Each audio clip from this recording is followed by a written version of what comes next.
ওরে আমার ছেলে, তোর এই অবস্থা কেমনে হলো? হাল্ক, দেখ আমার ছেলেকে কে যেন রাক্ষস বানিয়ে দিয়েছে, তুই কিছু একটা কর। হেডাম বাবা, আমার ভাইয়ের কি হয়েছে? ও রাক্ষস হয়ে গেল কেন?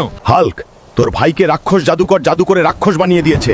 তুই যদি ঠিক সময় তাকে শেষ না করে দিস, তাহলে সে একে একে সবাইকে রাক্ষস বানাতে থাকবে। নিশির পেঁচা, তুই কই গেলি? আমাকে এখনই দক্ষিণের কালা পাহাড়ে নিয়ে চল। যেভাবেই হোক এই রাক্ষস রাজাকে হারিয়ে সবাইকে তার অভিশাপের প্রভাব থেকে মুক্তি করতে। রাক্ষস রাজা, আমি আসছি তোর জম হয়ে। এই রাক্ষস রাজার সৈন্যরা, তোরা আমার সামনে ময়লা ছাড়া আর কিছুই না। তাড়াতাড়ি তোদের রাজাকে ডাক। হাল্ক, তুই আমার রাজ্যে এসে ঝামেলা করছিস, আমি তোকে ছাড়বো না। রাক্ষস রাজা, আর তুই যে আমার মানুষের ওপর জাদু করেছিস, সেইটার জন্য আমি তোর শেষ দেখেই ছাড়বো। হাল্ক, তুই আমার সামনে কিছুই না। আজ থেকে আমি সবাই রাক্ষস বানিয়ে আমার রাক্ষস সাম্রাজ্য গড়ে তুলবো।